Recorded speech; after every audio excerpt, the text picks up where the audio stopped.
Brother Bo Sanchez never fails to bless us in his preaching. Thank you so much.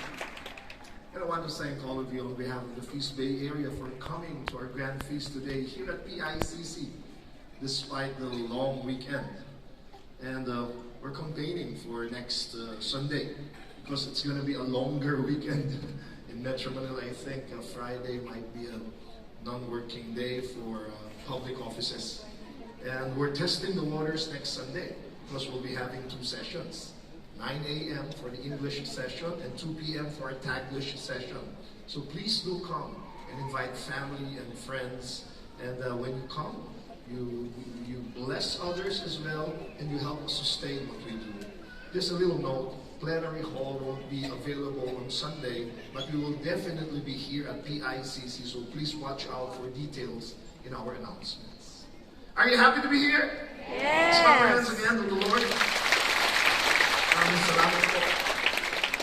Worship is transformational. Can you say that, please? Transformational. Transformational. Moses, in his continuing lecture on worship in Deuteronomy, powerfully reminds the Israelites and us today that real worship should always change you. Pinagbabago ka ng iyong worship. Alam niyo, when I was in my 20s, about 3 years ago, I attended acting workshops, sessions. Artista ako noon. Medyo may anggi pa naman ngayon. Tapos natutunan ko sa acting. Acting ito tinuro sa amin ng mga director namin. Dapat pag may role ka, ikaw dapat yun. Internalization yun eh. Kaya halimbawa ang role mo, baliw ka, dapat convincing na baliw ka talaga. Hindi ba? Talagang pag nakita ka nila, yun ang pagkatao mo, baliw. Dahil yun ang role mo. Pero etong mahalagang natutunan ko sa acting workshop director.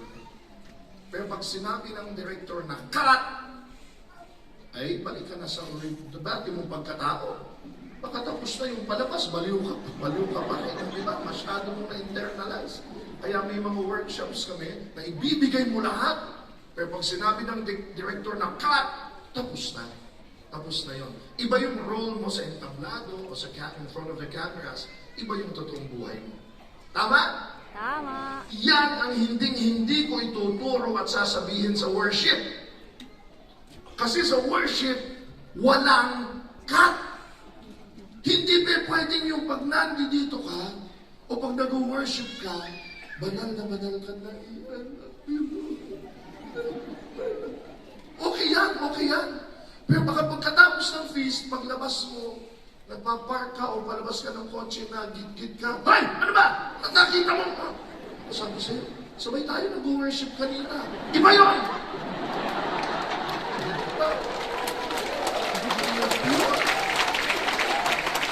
Diba?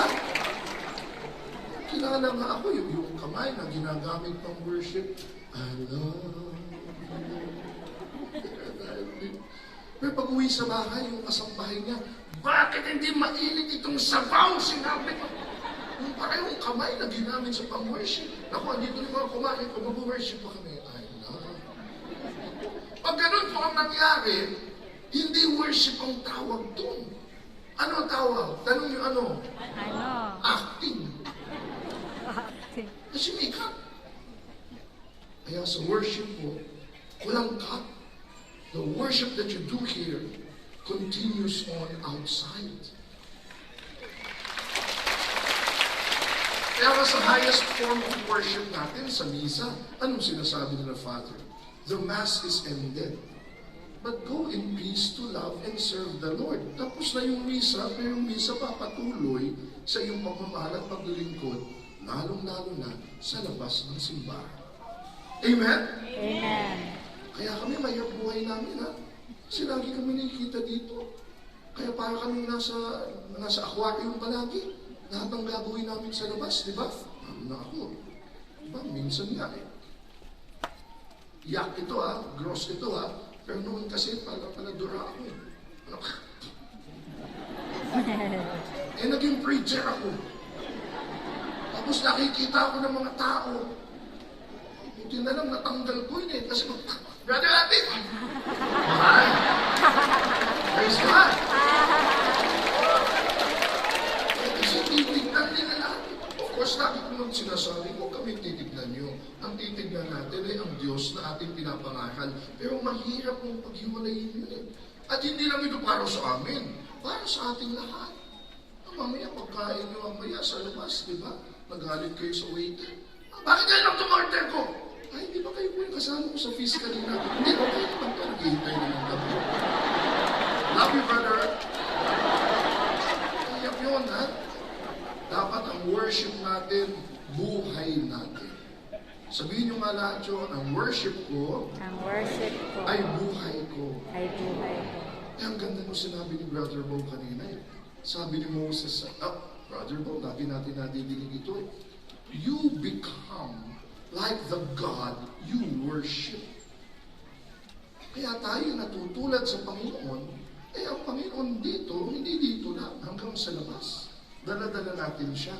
Ang natutuwa ako, ito yung sabi ni Bo eh. We may not be aware of it, but sometimes we make human beings our gods. Well, sa entertainment naman ito, hindi naman ito morally, intrinsically wrong. Pero tingnan nyo, pati sa itsura, kinokopya natin yung mga idols natin. Ang panahon ng tatay ko, ay, usong-uso si Elvis. Kahit naman ngayon. At nung panahon ni Elvis noon, lahat ng mga lalaki may sideburns, di ba? Malalaki kwelyo. Pag maglakad, magsalita, ginagaya mo ang mga idol mo eh, di ba? Alala niyo yung Ghost, di ba? Si Demi Moore. Lahat ng mga babae nun, mukha ni Demi Moore, kahit hindi bagay na iksibuhok, paiksi na rin sila. Di ba? Eh ngayon, ay, K-pop. Kaya mga kabataan ngayon, tingnan nyo, kamukha ng BTS lahat. Nagsisingkit-singkitan kahit hindi naman. Ang mga buhok pa, kulay violet, purple, green. We become the gods whom we worship. Of course, I'm not saying that it's intrinsically wrong. Tayo din naman, you know. Kaya lang minsan, hindi lang tao, pag umikot ang buhay natin sa isang bagay, o kahit sabi ni Father kanina, we love our pets. Okay lang naman yun. Pero may mga tao, umikot na ang buhay nila sa kanilang pets. Kaya tignan nyo sila, nagiging magkamukha na sila. Hindi ba? Pati amoy, magkaamoy na sila. Eh, umikot na ang mundo nila dumi. Ito, sa Pilipino, anong sabi natin? Ay, hindi masama ang pera, pinipreach natin yan, mahalaga ang pera. Pero pag tinalikuran mo na ang lahat para sa pera, ano tawag sa'yo sa Tagalog? Mukha ka ng pera. Ayan ang mukha mo. At least dollars, di ba? Kaya, nagiging kamukha natin ang mga Diyos natin. Kaya mag-iingat tayo. Minsan kahit sa mga kanta, alam niyo, singer ako, songwriter ako. Mga, ano naman yon, talinghaga naman. Pero yung panahon ng lolo at lola ko, kilala niyo sa Pilita Corrales, di ba? Pag-ibig ko'y kapantay ay langit, hirap. Yung pag-ibig mo sa tao, pinantay mo sa langit. Huwag naman sisili si Pilita, kinanta lang naman niya yun. Tapos nung sumikat si Rico Puno, pag-ibig ko'y kapantay ay langit, baby. Pinalitan na ng baby. Pero ganun pa rin sinasabi. Isang high school ako, ay, kaibigan ko pa ngayon siya, si Ray Valera. Kaganda ng mga kanta niya. Pero may isa siyang kinanta na gusto kong tanong sa kanya pag nagkita kami, seryoso ka ba doon? Sinasamba kita, higit sa iyong akalang, iniibig lang kita. Ang ganda ng kantang yan. Pero, ganun ba tayo umibig? Sasambahin na natin ang ating iniibig? Di ba sabi ni Brother Bo, pag umikot na yung buhay mo, kahit sa asawa mo, pag namatayan, talaga namang may mauuna sa inyo. Tapos pag nililibig na, nasama ko sa'yo! Nasama ko sa'yo! Pag may umiyak na gano'n, tulak ko sa hukay. Pag naman, yung kapit sabi ko, sasama ka, sumama ka na.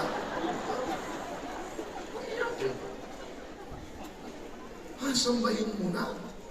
Oh, mga millennials, ha? Mayroong kantang, all of me loves all of you. O hindi ko sinasabing masama yung kinakanta ko din yan. John Legend yan. Eh, sa mga songwriters, that's a style. They're using metaphors. Kaya lang sa mga nakikinig, siniseryoso nila. Kaya pag hindi mo, all of me loves all of you, binigay niyong lahat sa isa't isa, tapos hindi naging kayo. Pinagpalit ka. Nag-iyak-iyak ang binigay ko lahat sa'yo. Ba't mo kasi binigay lahat? Nagtira ka man lang sana. So, ingat po tayo. Because our worship rubs onto our lifestyle. Kaya anong sabi ni Moses? Tuloy niya. Deuteronomy 12:31. Sabi niya, you must not worship the Lord your God the way the other nations worship their gods. For they perform their gods every detestable act that the Lord hates. They even burn their sons and daughters as sacrifices to their gods. So, grabe. Kaya nadidinig natin, bakit gusto ng Diyos siya lang ang sambahin mo? Nag-ego trip ba siya? Insecure ba siya? Hindi. Gusto ng Diyos siya ang sambahin mo para sa'yo. Tama yung title natin. God wants you to worship Him with all your heart, with all your mind, with all your soul, with all your strength, because He is committed to your well-being. Yung mga taong binigay ang buhay nila para sa mga celebrities, nung namatay yung celebrity, o nung nalaos na, talagang wala dyan mag-faith. O binigay mo ang buhay mo sa pera, alam mo naman ang pera, walang alam na lingwahe niyan kundi goodbye.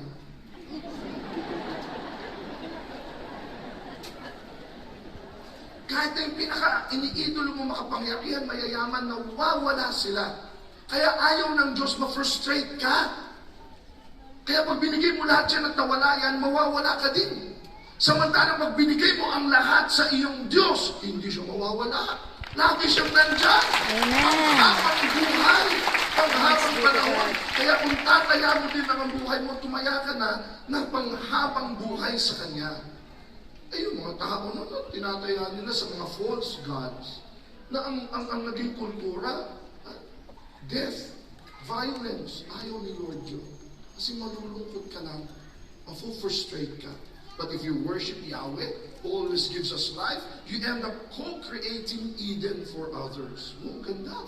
Sabi ni Brother Bo, it's a call to go back to Eden. Why?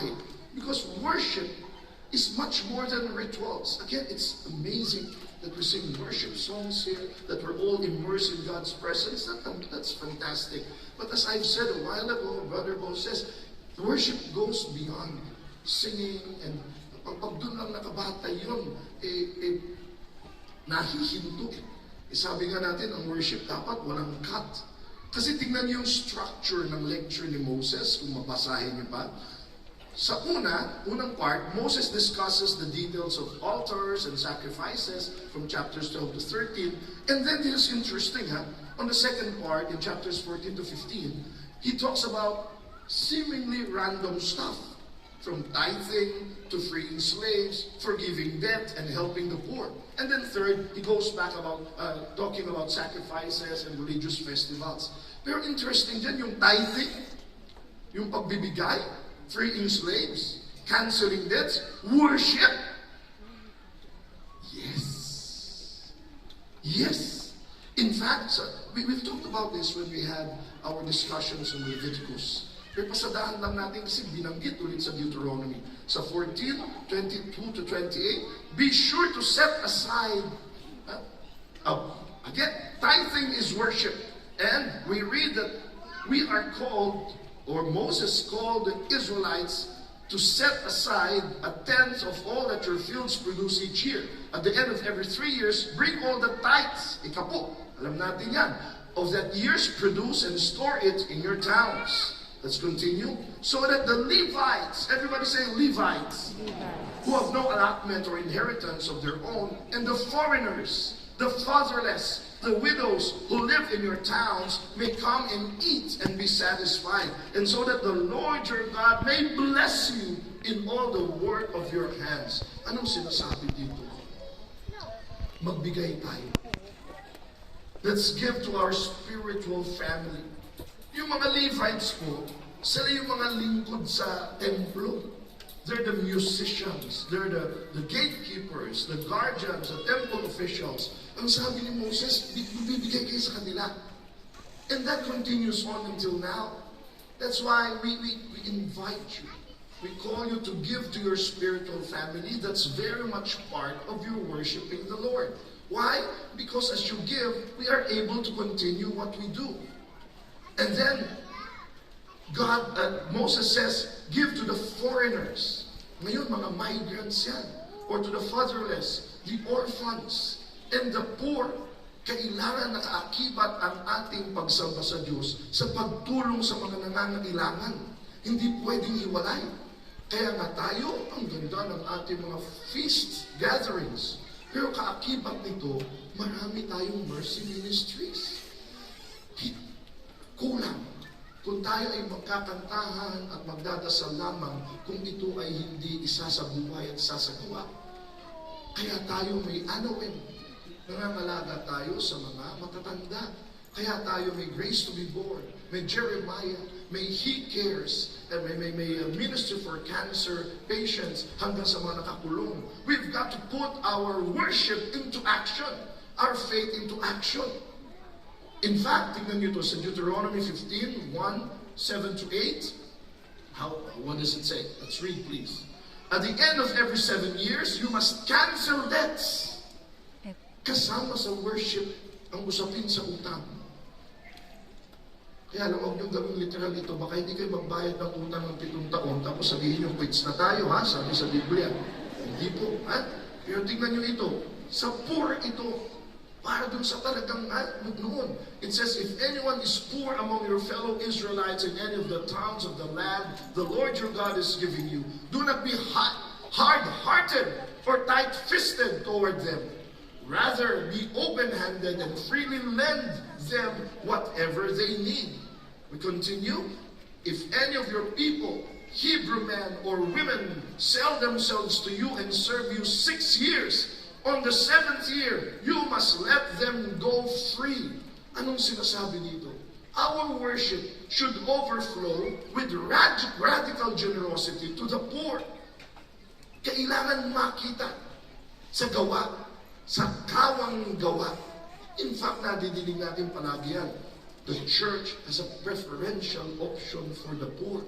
Doon makikita kung nagbabago nga ba tayo sa ating pagsamba sa Diyos. In fact, kita niyo yan.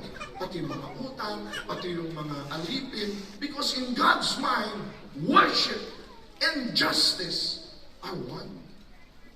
Kaya hindi pwedeng worshiper ka, pero mapang-api ka.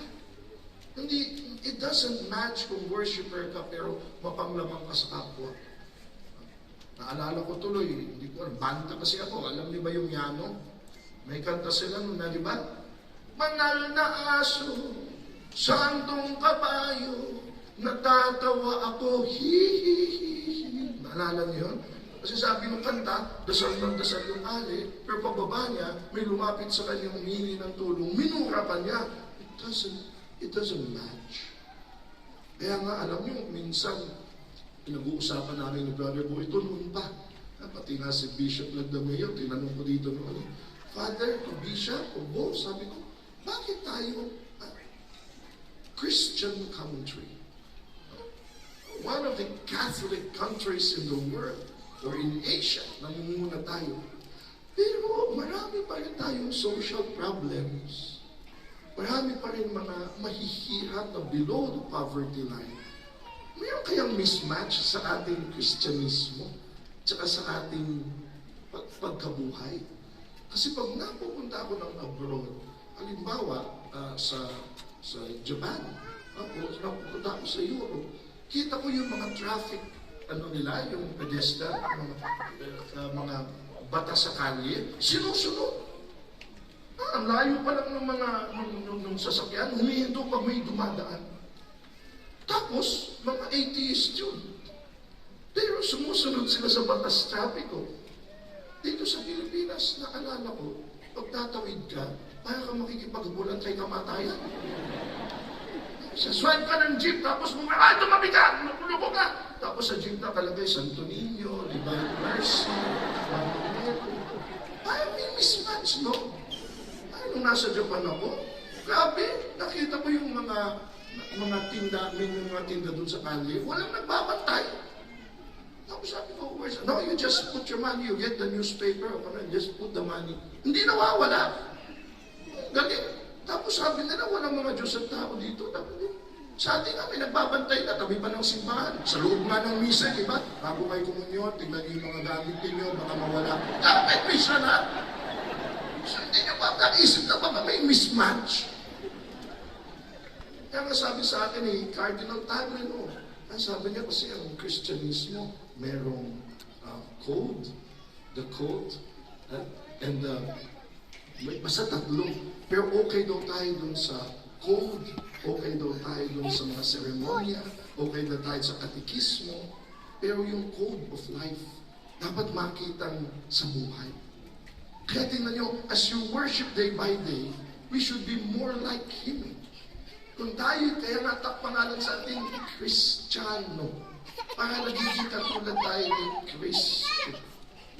We should end up being committed to the well-being of others too. Kaya if we worship the God, and if we become like the God we worship, and we worship our one true God, nagiging katulad niya tayo. We don't become gods, but we can be like Him in being committed to others. Parang apoy. Gusto ko yung analogy ng kahoy. Kapag lalo, magbabasang-basa yung kahoy, tapos padaanin mo sa apoy, pag dumaan lang yan, walang mangyayari sa kahoy.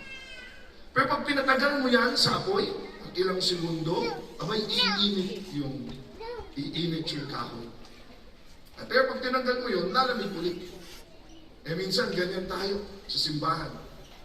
Papasok, iinit tayo sa Panginoon. Pero paglabas, lalamig ulit. Pero kung gusto mong talaga maging kaisa ng apoy, bumabad yung kahoy dun sa apoy. And you know what happens to the wood? It will change in its structure, in its chemistry, so that the wood and the fire becomes one. At yun yung sinasabi ng Diyos. Magiging Eden tayo. Because God and man will dwell as one, and man will dwell with others in harmony. That's God's dream for us. As we worship, He creates Eden and heaven here on earth. In fact, yung ating worship minsan nagiging self-centered culture. Kasi pag nag-worship tayo, pero hindi natin feel, di ba? Ay, hindi mo na feel yung worship, mali yung kanta nila So yung sound system, malabo. O kaya kahit sa misa, di ba? Hindi ko na feel yung misa. Bakit? Ay, kasi yung pare. Nakadepende kung anong gagawin sa atin. We want the worship to satisfy us. We want God to satisfy us. Parang baliktad. Dapat ang worship, we satisfy God. Just like Jesus, our Lord. Hindi palaging good feeling ang worship. How did Jesus worship His Father? Give God. He gave His life. Feel good ba yan? Naipak mo sa krus? Subukan nyo, tingnan natin kung maganda yan. Pero yan ay niyakap ni Jesus. Because this is His ultimate worship to the Father of giving His life. He wanted to satisfy the Father. I'm going to end with a story that I will continue from where I left off during last Grand Feast. Are you still okay for one last story? Naalala niyo yung kwento ko tungkol kay Reniel James Habaga? Yes! Kasi nung muli tayo na Grand Feast, kwento ko siya dahil nadaanan namin siya sa bangketa sa Cagayan de Oro, sa may Limkatay, na gumagawa ng assignment dahil walang kuryente, hanggang sa nakaibigan namin siya at binigyan pa natin ng cellphone para matapos siya yung mga trabaho, yung kanyang schoolworks, at nakatapos siya ng grade 10 junior high. At sabi ko sa kanya, ako una i-text mo ha. After 3 days, tinext niya ako at sinabi niya, nakatapos na ako, Kuya Alvin, may lambing lang ako sa iyo. Talaga? Anong lambing mo? Graduate kasi ako, walang pa-attend chat sa akin. Niwanan na siya ng mga magulang niya. Baka pwede naman ikaw ang tumayo bilang magulang ko sa graduation. iniwan ko yung kwentong gano'n. Kasi linggo yun. Lunes yung graduation niya. Ito po yung sumunod na kwento. Panoodin.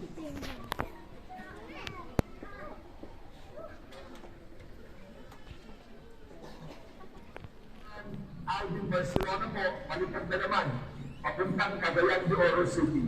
Pero hindi para sa isang worship event o isang concert. Ito para sa isang espesyal na tao, si Rainier. Samahan niyo ako at subaybayan niyo ang kanyang kwento. Tara!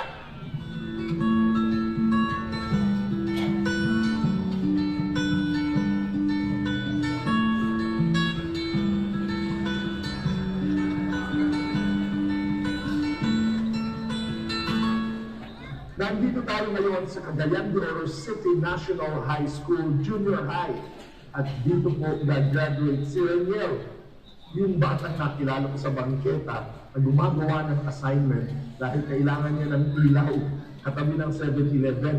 At nagbabantay siya ng mga nakapark na sasakyan para kumita dahil binubuhay niya ang kanyang kapatid na babae na 6 years old dahil iniwan na sila ng kanilang mga magulang. Buong-buo ang pangarap ni Rainier na makapagtapos hanggang sa siya ay maging sundalo upang mahango ang sarili sa kahirapan at buhayin ang kanyang kapatid. Hindi alam ni Rainier na ako'y nandito. Surpresahin natin, kaya hanapin na natin. Ito na ang araw na pinakihintay ni Rainier, ang kanyang graduation. Tara!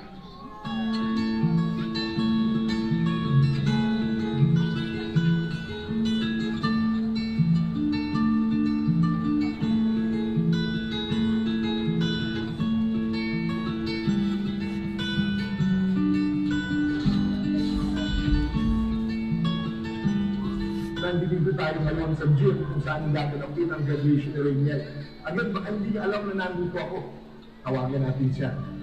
Sana masurpresa siya. Oh. Hello? Rainier? Nasaan ka na? Congratulations, Rainier. Happy graduation. Oh, nasaan ka na? Ayun, ayun ka ba? Ayun. Happy graduation ha. Dito ako, dumating ako para sa iyo. At mukhang surpresa siya nung nandito ako. Kaya, abangan na natin ang kanyang graduation.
I'm going to invite you to stand.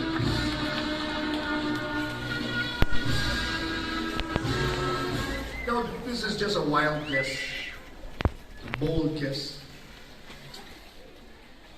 That God sees me when I give talks. That God sees me when I preach and when I sing. But I guess God sees me more when I start being more like Him, when I commit myself to others, especially to those who need Him most. Ang pakiwari ko, doon ako lalong nagiging kamukha ni Jesus kapag nagsisilbi akong yakap niya doon sa mga mas nangangailangan sa Kanya. In fact, may part 3 po at part 4 po yan. Dahil hindi lang naman po ako ang nag-commit kay Rainiel. Hindi lang yan one-time thing na nagbigay tapos iniwanan na siya. Hindi po. Kinagabihan yan, pinakilala ko siya sa feast sa Cagayan de Oro City. At kinupkop na po siya ng feast Cagayan de Oro City. Sasamahan siya hanggang matapos sa kanyang senior high at matupad ang kanyang pangarap na maging sundalo. Katunayan, sa kakapalabas-palabas ko niyan, committed ako sa ganun eh. Hindi ko naman kaya tumulong. Dapat tulong-tulong tayo lahat. 2 Sundays ago, sa Aliw Theater, may lumapit sa akin. Brother Alvin, napanood ko yun si Rainiel. Ay, salamat po. Gusto ko siyang tulungan. Ay, salamat po. Ang daming tumutulong sa kanya dahil nag-post. Gusto ko siyang tulungan sa pangarap niya na maging sundalo siya. Sabi ko sa kanya, baka gusto niya sa Air Force. Ako si General ng Mindanao. At sabi ko sa kanya, tapusin lang niya yung kanyang senior high. Ayos natin ang kanyang buhay at pangarap.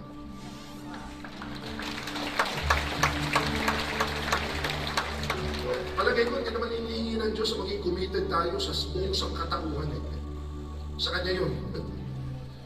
Most of the time, God calls us to be committed to just a few people, to our families, to our jobs, to our work, to our spiritual family. But I guess He's also committed. He's also inviting us to commit ourselves to even one person who we may be able to change and make a difference. I believe that when we worship our God who is committed to us, we express that more by committing ourselves to love others. So come, let's worship God. Let's give our all to Him as we also give our all to others.